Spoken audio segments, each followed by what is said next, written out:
Hello everyone, circle of education welcomes you. हम कर रहे हैं फिगर ऑफ स्पीच पे सीरीज़, जिसमें लास्ट वीडियो में हमने कुछ फिगर ऑफ स्पीच डिस्कस की थी, जिसमें एलिट्रेशन, पन और ओनोमेटोपिया थे, जो कि साउंड पे बेस्ड फिगर ऑफ स्पीच थी। आज की इस वीडियो में हम उन फिगर ऑफ स्पीच को डिस्कस करेंगे जो कि सिमिलैरिटीज़ पे बेस्ड होती हैं। तो ये आपको सीरीज़ कैसी लग रही है कमेंट सेक्शन में ज़रूर बताना। वीडियो पसंद आ रही है तो वीडियो को लाइक करें, और अगर आप चैनल पे नए हैं तो चैनल को सब्सक्राइब करें। चलिए आज की इस वीडियो को हम शुरू करते हैं। तो सबसे पहली फिगर ऑफ स्पीच जो कि सिमिलैरिटी पे बेस करती है वो है सिमिली। सिमिली जिसको हम हिंदी में उपमा भी कहते हैं। तो सिमिली क्या होती है? सबसे ईजी फिगर ऑफ स्पीच अगर पहचानना है तो वह है सिमिली और एलिट्रेशन। तो सिमिली क्या होती है? सिमिली इज़ अ वर्ड और phrase that compare something to something else. एक ऐसा वर्ड या फिर फ्रेज जो कि क्या कर रहा है? कंपेयर कर रहा है किसी चीज़ को किसी चीज़ से। अब इसकी जो डेफिनेशन एग्जाम में आई थी वो देख लेते हैं। Comparison is made between two essentially unlike things, यानी दो बहुत ही डिफरेंट चीज़ों के बीच में कंपैरिजन हो रहा है, जिनका आपस में कोई लेना देना नहीं है, बिल्कुल ही अलग हैं एक दूसरे से। ऐसा नहीं है कि सेम चीज़ों में कंपैरिजन हो रहा है, नहीं। सिमिली जो होती है इसको पहचानना सबसे आसान हो जाता है, क्योंकि इसमें हमें कुछ वर्ड्स देखने को मिलते हैं। जैसे अगर किसी लाइन में आपको लाइक वर्ड देखने को मिल रहा है, या एज देखने को मिल रहा है, या सो देखने को मिल रहा है, तो इसका मतलब ये सिमिली है। चलिए इसके कुछ एग्जाम्पल्स देख लेते हैं जो एग्ज़ाम में आए हुए हैं। My love is like a red red rose. अब यहाँ पे लाइक वर्ड आया है, और यहाँ पे प्यार को किससे कंपेयर कर रहे हैं? रेड रोज़ से। अब आप कहेंगे कि यहाँ पे रेड रेड रोज़ हो रहा है, तो यहाँ पे एलिट्रेशन भी हो रहा है, 3 बार आर का जो है साउंड रिपीट हो रहा है। तो एलिट्रेशन में क्या होता है कि रिपीटिशन तो होता है लेकिन कंपैरिजन नहीं होता है। यहाँ पे सीधा सीधा जो है कंपैरिजन देखने को हमें मिल रहा है। नेक्स्ट देख लेते हैं example. Thy soul was like a star and dwelt apart. अब यहाँ पे सोल को कंपेयर कर रहे हैं स्टार से, और ऊपर अपनी बिलेवेड को कंपेयर कर रहे थे रोज़ से। तो देखो, एक इंसान है, एक फूल है, यहाँ पे एक सोल है, स्टार है, इनका आपस में कोई कनेक्शन नहीं है। बहुत ही दो अनलाइक थिंग्स है जिनका कंपेयर किया जा रहा है लाइक से। I wandered lonely as a cloud. अब यहाँ पे खुद को कंपेयर कर रहे हैं बादल से, क्लाउड से। एज वर्ड यूज़ हुआ है तो ये क्या है? सिमिली है। चलिए एक एग्जाम्पल और देख लेते हैं। It dropped as the gentle rain from heaven. चलिए नेक्स्ट फिगर ऑफ स्पीच देख लेते हैं जो कि बेस्ड है सिमिलैरिटी पे ही। मेटाफर। मेटाफर क्या है? हिंदी में हम इसको रूपक अलंकार भी बोलते हैं। तो इसकी जो डेफिनेशंस आई हुई हैं वो देख लेते हैं। A figure of speech in which two objects are compared and treated as one, words of comparison are not used. अब ऐसा फिगर ऑफ स्पीच जहाँ पे दो ऑब्जेक्ट्स को कंपेयर किया गया है और एक बता दिया गया है, यानी दो चीज़ को कंपेयर करके क्या कर रहे हैं? एक ही बता दे रहे हैं। और यहाँ पे वर्ड ऑफ कंपैरिजन जो है आपको देखने को नहीं मिलेगा।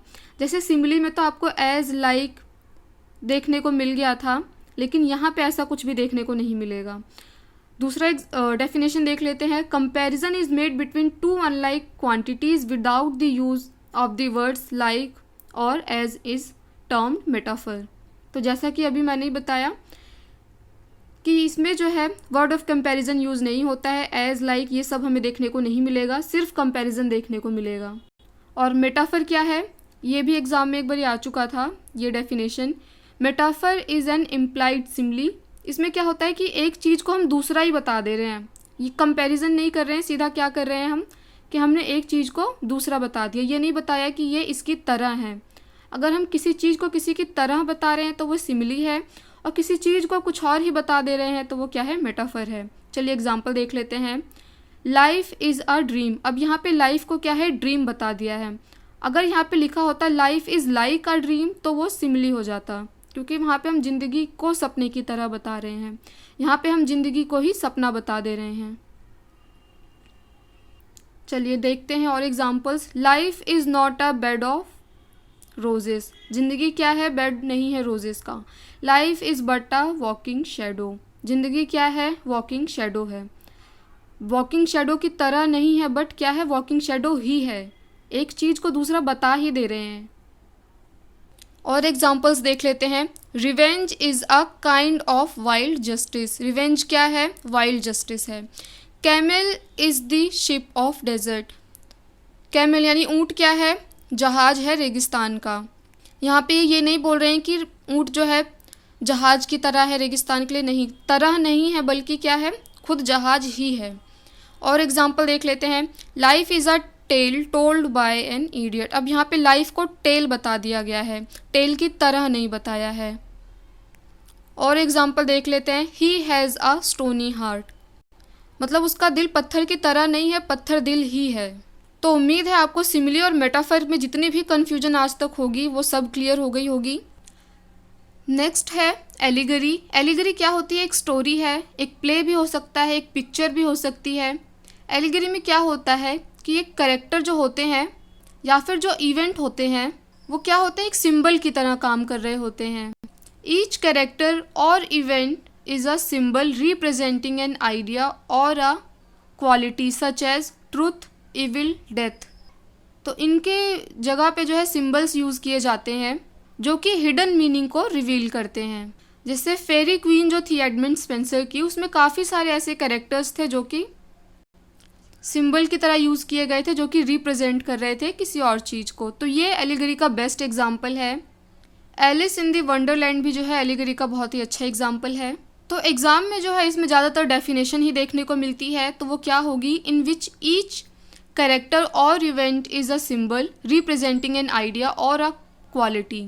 जिसमें जो कैरेक्टर्स होंगे और जो सिंबल होंगे वो क्या होंगे, जिसमें कैरेक्टर और इवेंट जो होंगे वो क्या होंगे, सिंबल होंगे जो कि रिप्रेजेंट करेंगे किसी आइडिया को। चलिए नेक्स्ट देख लेते हैं पैराबल। पैराबल क्या होती है, शॉर्ट स्टोरी होती है जिसमें हमें लेसन सीखने को मिलता है। छोटी छोटी कहानियाँ होंगी जो कि जाते ख़त्म होते होते हमको क्या है, एक लेसन सिखाती हुई जाएंगी। लेकिन पैराबल की एक ख़ास बात यह होती है कि इसमें जो स्टोरी होती है वो बाइबल से ली गई होती है, जिसमें जीसस जो है वो कहानियाँ बता रहे होते हैं।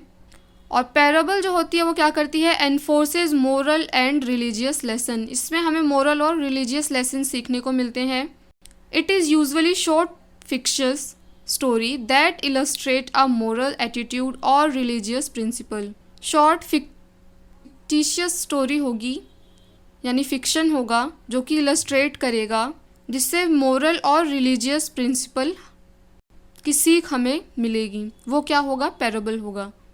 दोबारा से पैराबल समझ लेते हैं, एग्ज़ाम में आ चुका है तो इसको आप इग्नोर नहीं करना है आपको। पैराबल क्या है, शॉर्ट स्टोरी है, फिक्शन है, जिससे हमें मोरल और रिलीजियस सीख मिलती है। और स्पेशली सबसे मेन पॉइंट इसका यह है कि ये बाइबल की स्टोरीज़ होती हैं, जीसस के द्वारा बताई गई।